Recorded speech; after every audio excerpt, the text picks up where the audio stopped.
आतांच आमी जेजून केल्ली 2 आश्चर्यां आयकली। पयले आश्चर्य, सिनागोगाचो एक अधिकारी येता, तो जुदेव। मातेवाच्या वांजेलान ताचें नांव सांगूंक ना, पूण आमकां लुकाच्या वांजेलान ताचें नांव जाहिरूस अशें वाचूंक मेळटा। तो येता आनी जेजूक म्हणटा, म्हजी धूव आतांच मेल्या। लुकाच्या आनी मार्काच्या वांजेलान ती मरूंक ना, ती चड बरी ना, आनी देखून बापूय येता। कितें जावं, मेल्या वा चड बरी ना, बापायक हुस्को जाल्लो आसा। हरशीं वो अधिकारी जेजूचेर विस्वास दवरपी न्हय,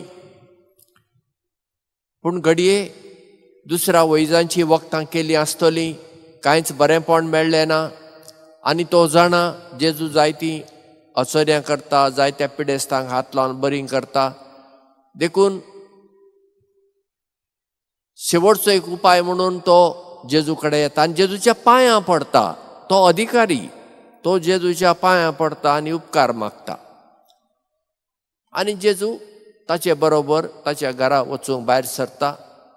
तेन्ना आमकां मातेव दुसऱ्या आश्चर्याची खबर सांगता। आमी सगळीं जाणां अस्तुऱ्यांक म्हयन्याचीं जाता, आंगांतल्यान तांचें रगत वेता, पूण ही अस्तुरी तिचें रगतूच थांबनासलें। 12 वर्सां पासून रगत व्हांवतालें। आनी त्या काळार जेन्ना एक अस्तुरेक म्हयन्याचें जाता, ती अशुद्ध मेळ्ळी, तिणें पयस रावूंक जाय, तिका कोण हात लायनात, आनी जितल्यो वस्तू ती हात लायता त्यो सगळ्यो अशुद्ध जातात।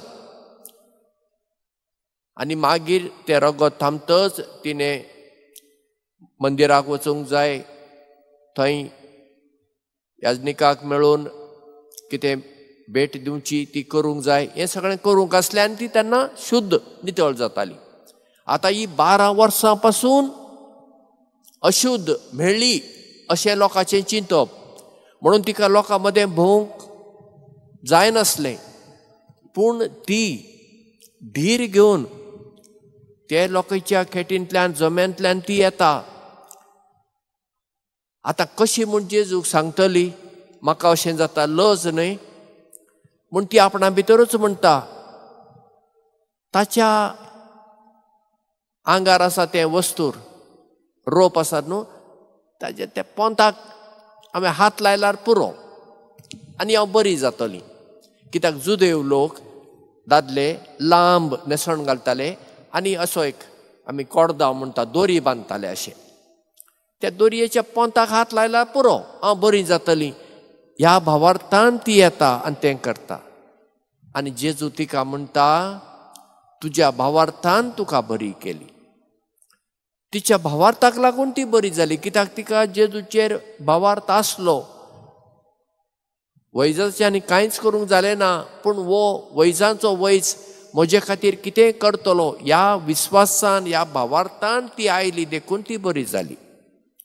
मागीर जेजू फुडें वता आनी त्या अधिकाऱ्याच्या घरा वता। थंय सगळें वाजप चलता, जशें आमच्या इंटरांक कांय इंटरांक ब्रास बँड आसता तशें तें वाजप चलतालें, रडणें चलतालें, हें सगळें चलतालें। आनी जेजू लोकांक म्हणटा, चेडूं मरूंक ना, तें न्हिदलां। हें आयकून लोक हांसता जेजूक, वो कितें म्हणटा पिसो खंयचो, चेडूं मेला आनी वो म्हणटा चेडूं न्हिदलां। जेजू त्या लोकांक सगळ्यांक भायर घालता आनी चेडवाच्या बापायक घेता आनी आपल्या तेगा मोगांच्या आपोस्तलांक घेता आनी भितर वेता, चेडवाचो हात धरून तिका उठयता। आनी मातेव म्हणटा, ही खबर सगळे कडेन गाजली। आतां ही 2 आश्चर्यां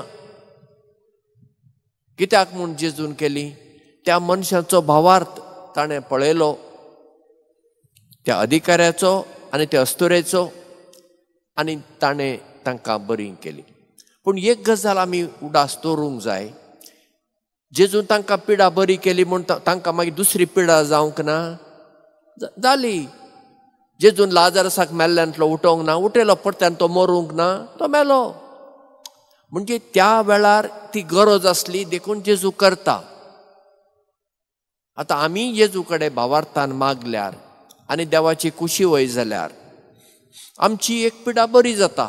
हाचो अर्थ असो न्हय दुसऱ्यो पिडा आमकां येवच्यो ना, येतल्योच. मनीस म्हणटच पिडा येताच. ही कुडीची पिडा आसा न्हू, ताजे पासत आमी मागता बरी गजाल. पूण आमचे भितर भितरल्यो पिडा आसात. म्हाका राग आसा दुसऱ्यांचो, बोगसाणें दिवंक जायना, म्हाका नसाय जाता, हांव दुसऱ्यांचे सदां वांकडें चिंततां, वांकडें उलयतां, दुसऱ्यांक वांकडेंच करतां. हे सगळी भितरल्यो पिडा. ह्यो पिडा काडूंक आमी देवा कडेन मागूंक जाय. आनी हें आमी मागल्यार देव करतलोच. कित्याक ही भितरली पेकोवणी चड गरजेची. कुडीचे पेकोवणे परस भितरली पेकोवणी चड गरजेची.